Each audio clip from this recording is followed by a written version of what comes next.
السلام عليكم. لا تنسوا الاعجاب بالفيديو والاشتراك في القناة تشجيعا لنا لنستمر بنشر المزيد ان شاء الله. اهلا بكم في قناة جود نيوز. السلام عليكم ورحمة الله وبركاته. تعرف على موعد مباراة المريخ السوداني والنمبا النيجيري في دوري ابطال افريقيا والقناة الناقلة.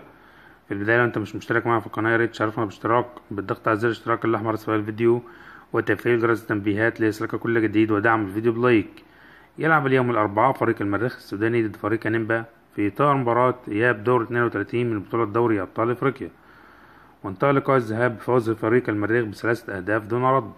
تنطلق المباراة في تمام الساعة 4:30 مساء بتوقيت السودان ومصر، 5:30 مساء بتوقيت السعودية، وتنقل المباراة عبر قناة الملاعب الرياضية.